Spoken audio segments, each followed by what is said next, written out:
देखिए कल हम जो है विलयन वाले पाठ में पराशर दाब निर्धारण की विधि तक हमने पढ़ लिया था। अब इसके बाद आज जो हम पढ़ेंगे वो है समपरासारी। समपरासारी तो देखें समपरासारी विलयन किसे कहते हैं? ऐसे विलयन समान ताप पर जिन दो विलयनों का पराशर दाब समान होता है उन्हें हम समपरासारी विलयन कहते हैं। और समपरासारी विलयनों को यदि हम अर्धपारगम्य झिल्ली द्वारा पृथक करें तो उनमें पराशर क्रिया नहीं रहती है। अब इसी के अंतर्गत पढ़ना है अतिपरासारी, अतिपरासारी एवं अल्पपरासारी विलयन। एक चीज ये भी है अल्पपरासारी विलयन। तो अब जैसे नाम ही से विदित है कि समान ताप पर जिन दो विलयनों में जिस विलयन का पराशर दाब अधिक होता है उसे अतिपरासारी विलयन कहते हैं और जिसका पराशर दाब कम होता है उसे अल्पपरासारी विलयन कहते हैं। अब इसी पर पढ़ना है आपको पराशर दाब के नियम। ये पढ़ना पराशरण दाब के नियम। तो देखें जरा पराशर दाब के क्या नियम। एक वैज्ञानिक था वान ठाप। वान ठाप ने बताया कि विद्युत अनवगत पदार्थों के तनु विलयनों के जो गुण होते हैं वो गैसों के समान होते हैं और इनकी जो तनु विलयन के नियम हैं वो गैसीय नियमों से मिलते जुलते हैं। तो जो पहला नियम है ए नियम वो है वायल वान ठाप नियम। पहला नियम है वायल वान ठाप नियम। वान ठाप नियम तो जरा देखें तो वायल वान ठाप नियम क्या कहता है?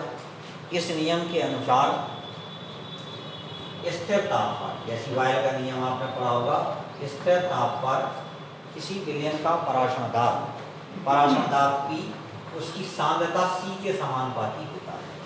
तो ये नियम क्या है? स्थिर ताप पर विलयन का पराशर दाब P उसकी सांद्रता C के समानुपाती होता है।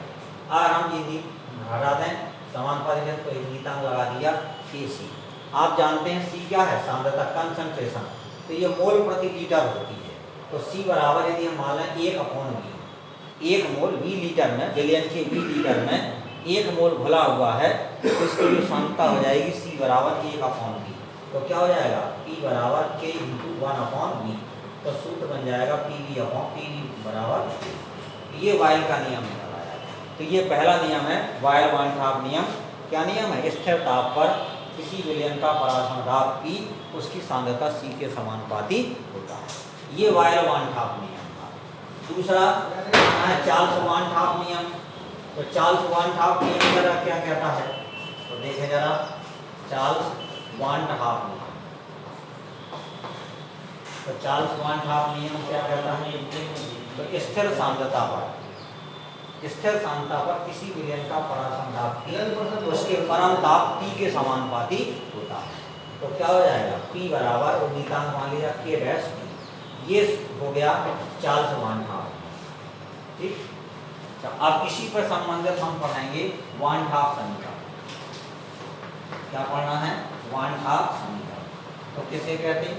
तो वह समीकरण जो विलयन के पराशर दाब P, सांद्रता C और ताप टेम्परेचर T में परस्पर संबंध व्यक्त करने वाली समीकरण को हम वान ठाप समीकरण कहते हैं। तो ये पराशर दाब P हो गया, सांद्रता C हो गई, टेम्परेचर T हो गया और C के बराबर हम ऐसे भी लिख सकते हैं 1/V। तो उसका आयतन में भी कह सकते हैं। तो हमें देखें कैसे प्राप्त होगी वान ठाप समीकरण। तो जो वान ठाप समीकरण हमें प्राप्त होती है तो पहला नियम है वो रहेगा वायल वान ठाप नियम से। क्या है भाई? वायल वान ठाप नियम से। तो क्या है भाई वायल वान ठाप? P समानुपाती 1/V या P समानुपाती C या P बराबर K/V। ये आ गया। दूसरा है चार्ल्स वान ठाप नियम। चार्ल्स वान ठाप नियम।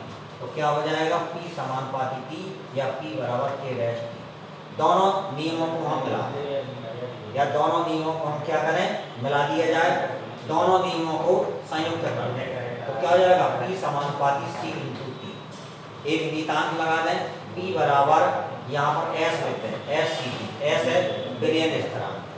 अब मान लेते हैं P S की जगह P इसकी जगह लेते हैं 1/V। सी की जगह इंटू टी, तो क्या सूत्र बन जाएगा, पीवी बराबर एच टी। ये 1/2 समीकरण बन गया तनु विलयन के लिए। अब यदि हम मान लें कि पदार्थ के n मोल उपस्थित हैं तो फिर सूत्र ये बन जाएगा पीवी बराबर NH2। अब P क्या है, परासरण दाब है, B है उसका आयतन है, N क्या है मोलों की संख्या है, S विलयन स्थिरांक है और T जो है वो परम दाब है। ये 1/2 समीकरण हो गया। अब इसी पे संबंधित आगे हमें पढ़ना है कि वाष्प दाब किसे कहते हैं। अगला टॉपिक है वाष्प दाब क्या है। तो देखें, अगर आप एक पात्र ले लें, इस पात्र में हमने पानी ले लिया, जब आप इस पानी को गर्म करेंगे तो देखें पानी गर्म होगा, गर्म होने के बाद जब उसकी वाष्पें बनने लगेंगी तो वाष्प में फिर ऊपर की ओर जब ये वाष्प की तो इस क्रिया को कहते हैं वाष्पन। क्या कहते हैं, जब द्रव वाष्प में बदलता है तो क्रिया को कहते हैं वाष्पन। यदि हम इसके मार्ग में कोई रुकावट डाल दें तो फिर ये वाष्प जो है दीवार से टकराती है और द्रव में परिवर्तित हो जाती है। तो ये द्रव जब नीचे की ओर लौटने लगा तो इस क्रिया को कहते हैं द्रवण।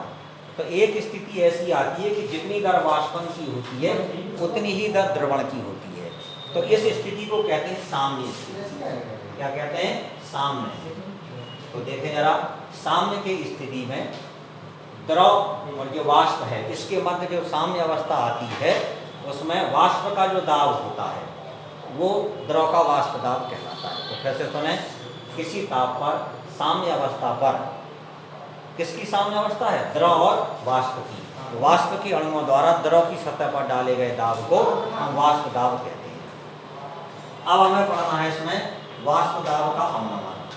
क्या पढ़ना है, वाष्प दाब का अवनमन किसे कहते हैं। और नाम ही से देते हैं, अवनमन माने कमी होना। यदि किसी विलायक में कोई अवाष्पशील पदार्थ विलय कर दिया जाए तो उसका वाष्प दाब कम हो जाता है, जिसे वाष्प दाब का अवनमन कहते हैं। मान लिया जाए कि शुद्ध विलायक का वाष्प दाब P है, जब हमने अवाष्पशील पदार्थ घोल दिया तो उसका वाष्प दाब PS हो गया।